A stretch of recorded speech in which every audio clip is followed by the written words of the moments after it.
staring at for the past several months. In fact, the early planning stages were frustrating in that capturing a state as Montana and a topic as complicated and important as water in just 2 days of conversation is complicated and weird. So, if we fast forward and acknowledge the hours spent whittling down complex water topics, the formative conversations with so many awesome water people across Montana, and if we ignore minor hiccups like snowstorms, budget crises, jury duty notices, and canceled flights, we will have arrived here and now. And the fact that you're all here is a testament to the success of this effort already. One of our goals in convening the Montana Water Summit was to continue the conversations spurred by the state water planning process that saw diverse water users from across Montana come together to create a vision for Montana's water future. 20-member River Basin Advisory Councils spent a year and a half talking face-to-face and developing recommendations for meeting water-related challenges over the next 2 decades. A key recommendation from the final State Water Plan in 2015 was to invest in the capacity to understand and address the large-scale forces like climate change and growth and development that are shaping Montana's water now and into the future. And now, Montana's first ever climate assessment, released last September, is a critical tool in understanding what that future looks like. And it's up to us to continue the conversation. Before we launch into the future, it's important to thank the impressively resilient and adaptable planning team, Ann Schwend with DNRC, Whitney Lonsdale with the Montana Water Center, Todd Mize with the Montana Bureau of Mines and Geology, Stephen Begley with Montana Fish, Wildlife and Parks, Chase Bell and Darren Crone with Montana DEQ, and a special thank you to our DNRC colleagues, Nikki Sandby, Cindy Fordy, and Martha Hoder for your patience and tireless attention to detail. I'd like to also recognize all of our sponsors, thank you so much, and notably gold level sponsors, including the Montana Water Center, Montana DNRC, Water for Flathead's Future, Montana DEQ, the Cinnabar Foundation, and WGN Group.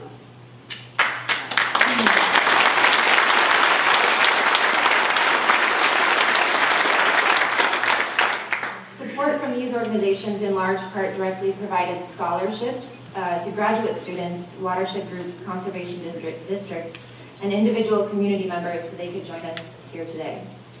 And if I could quickly impart a seed of advice to you now, it's that I hope you internalize the conversations that are about to happen over the next 2 days. I hope you engage new people, especially students, and reconnect with the people you already know, because the breadth of water-related experience, knowledge, and passion in this room right now is rather terrifying. I can attest to this because I've been staring at your information on the aforementioned spreadsheets for the past several months.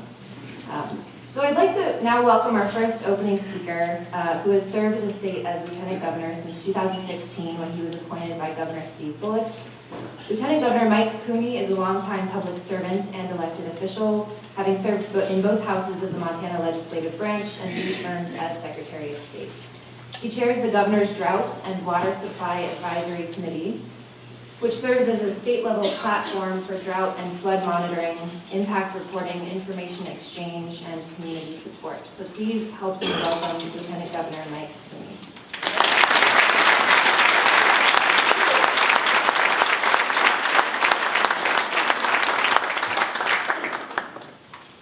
Well, thank you all very, very much. Now, I asked if I could close this without messing everything up. Look at that. Oh! Can I do it again?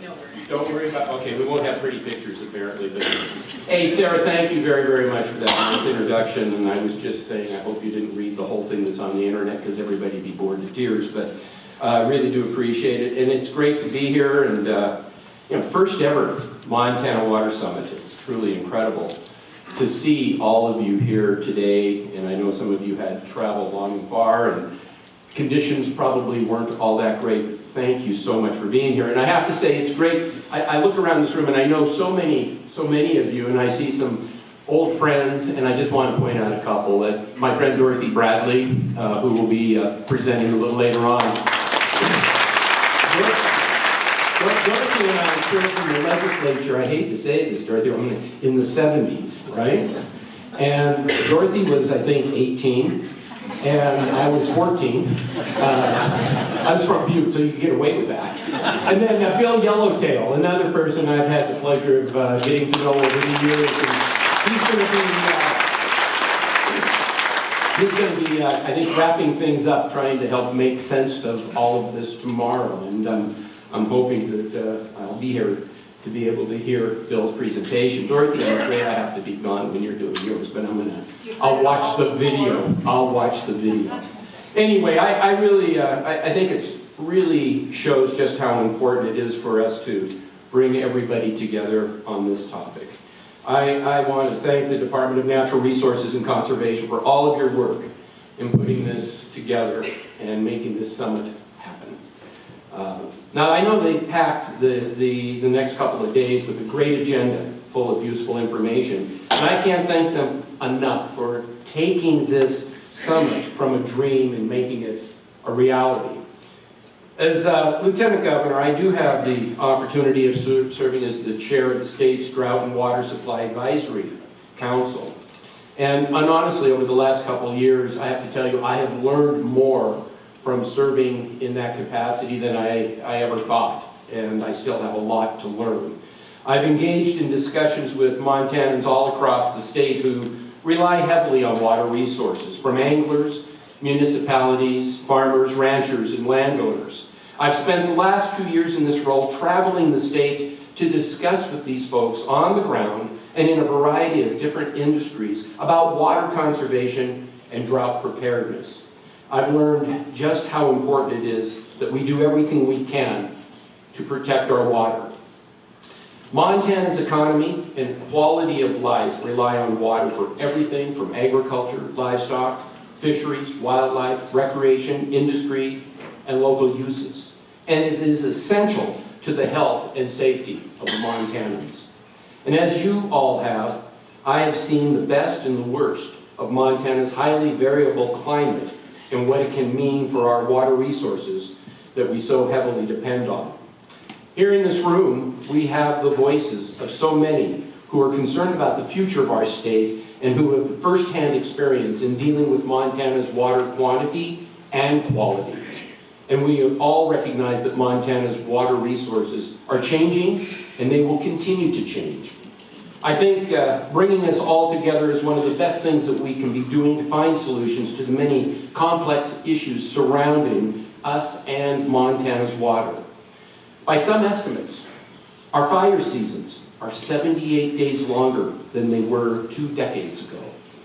We will continue to see reduced snowpack, earlier snowmelt and runoff, and increased frequency and duration of drought.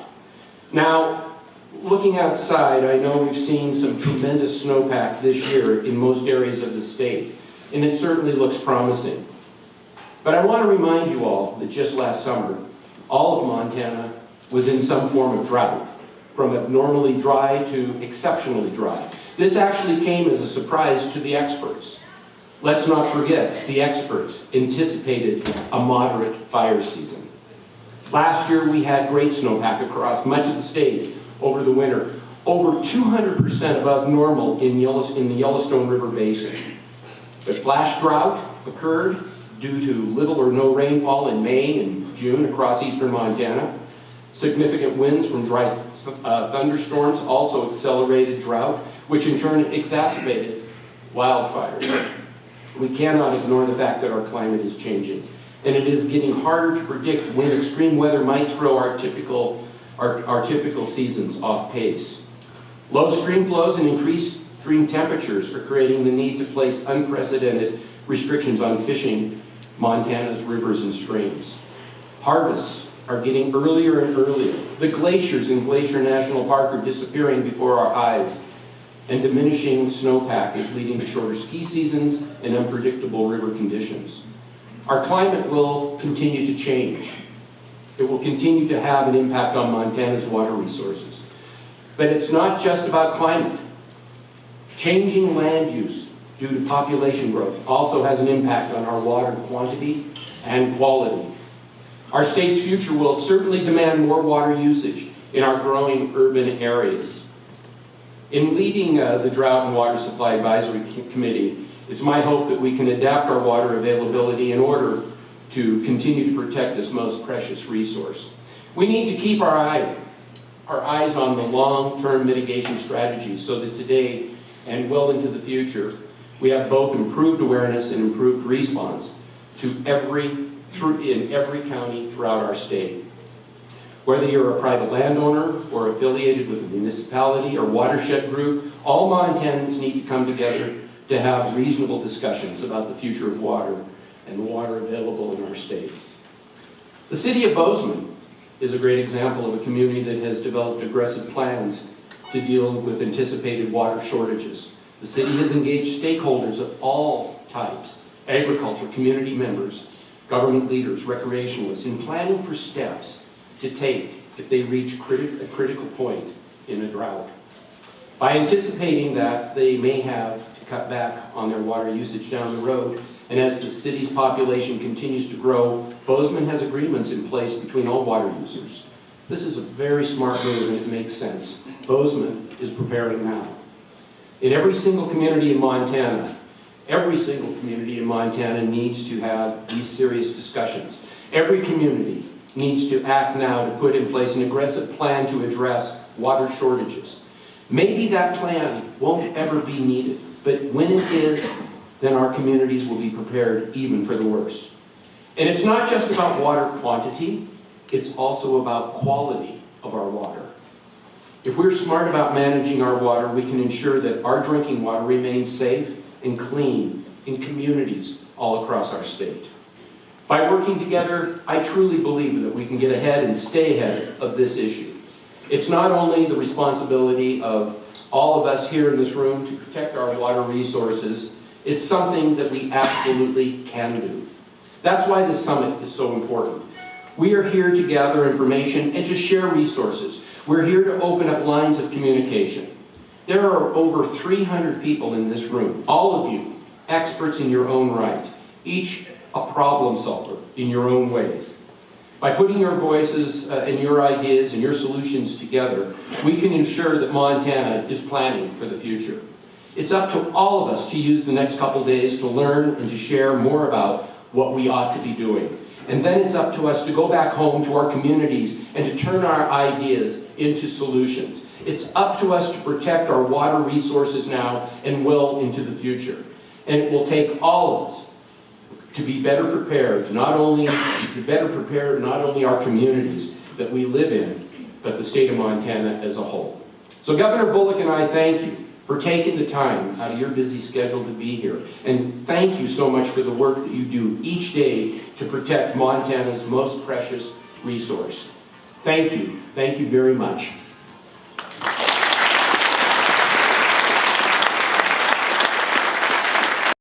Old friend of mine who I've worked with over the years, Chief Earl Oldperson.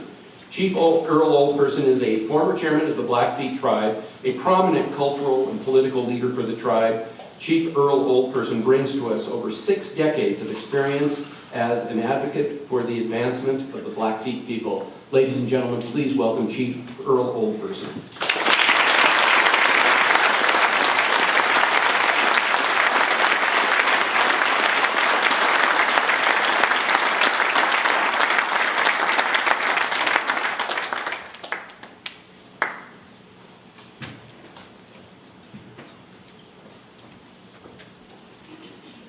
I used to be able to jump up these steps. But it's indeed an honor to be part of this gathering this morning. Water is life, and that is why I'm here. I used to interpret for the elders back in 1953. They were those people that stood up and said, "This is our water." As the water begins its flow from the mountains of Glacier National Park, from the Blackfeet Nation, it makes its flow downstream But it came to the time when we could no longer say this is our water.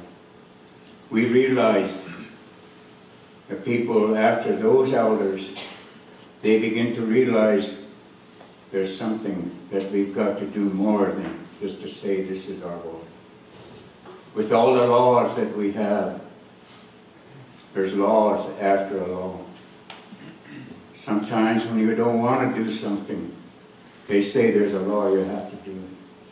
When you want to do something, they say there's a law you can't do.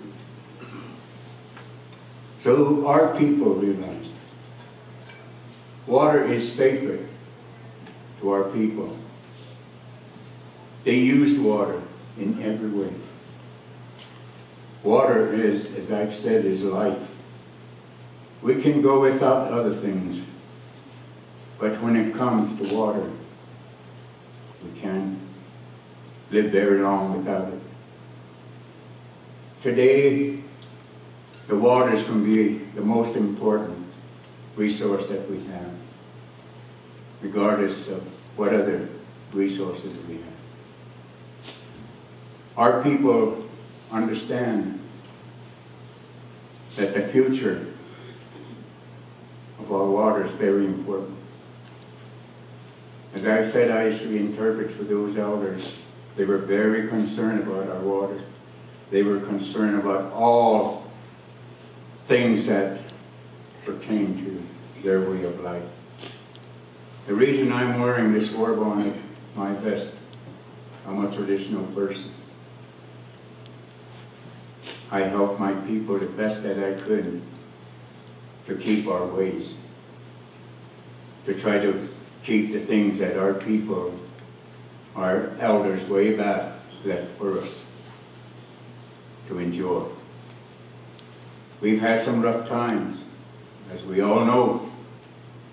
Not one can say that they had a perfect life. We've all had our problems. We the natives sometimes feel that we are at the bottom. But we can no longer feel that way. We're just as aggressive. We're just as knowledgeable today.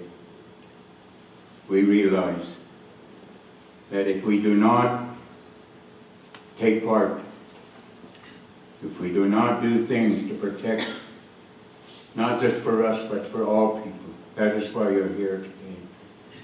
As the Lieutenant Governor says, this is something new and different that you have come for. And it's the most important part of our life. And so today, I try to bring messages the best that I could to our people that do not know about our ways. Our ways are just as important as any other kinds of people that we work with and deal with. I've lived a life with my people, and I've listened to my elders as they spoke their native tongue. I interpreted for them.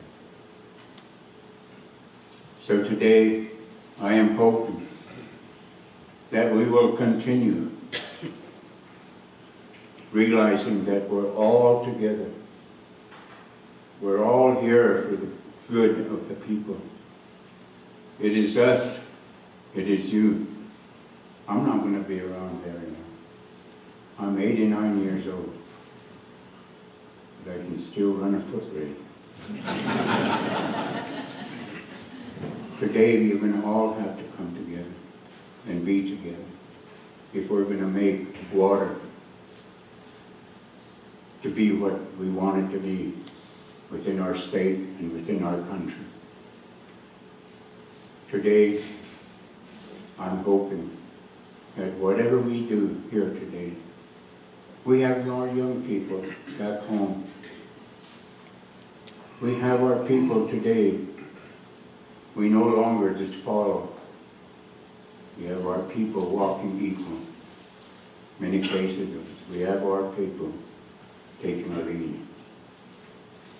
That's how aggressive people have become. And so today, I am hoping that we will try to work for the better and for the best of our people, because there is an upcoming generation. We're not going to be here all the time. And we're not going to take the water with us. We're going to have to protect it and do the best that we can that the upcoming people will enjoy it. And they too, it will be their responsibility to uphold it, protect it, to keep it. So today, I'm glad that I could be here. Before I end, I'm going to sing you a song. I call it Coming Together song. Our people, this is one day that a ceremony took place on our Blackfeet nation. It no longer exists. But I try to keep it going just by keeping our songs. That one day, their encampment, they all came together to raise a center pole. That was a part of their very religious ceremony. And that one day, no one was excluded. No one was told you can't be part of it. Everybody was part of that ceremony. And so that is why I called it Coming Together, because they came from all sides of the encampment to the center to raise up that center pole.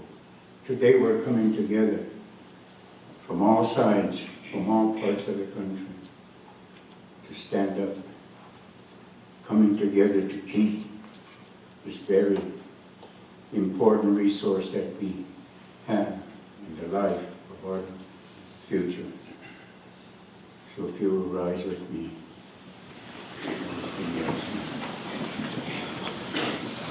We lost our way of life within our reservation. Some of our people are still trying to keep things going, but not very many. I read with my life. I lived with my dancing, my singing. And I'm a fluent speaker. I try to keep it that way. But I had the leadership that I try to keep and respect, because we have laws that we have to uphold. We have ways that we have to keep. And by doing so, it's going to help all people that are with us. This is the song.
I want to urge you, don't forget to pray. If there's ever a time that we need prayers, it's today. With all the problems and troubles that we have today, all people are having problems. We need to come together to overcome. Thank you.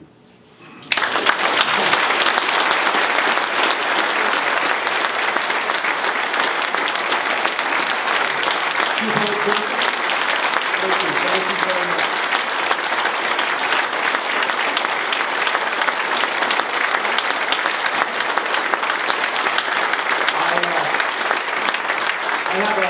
small token of appreciation for you to take home with you today. I know you have to go back, you have a ceremony this evening.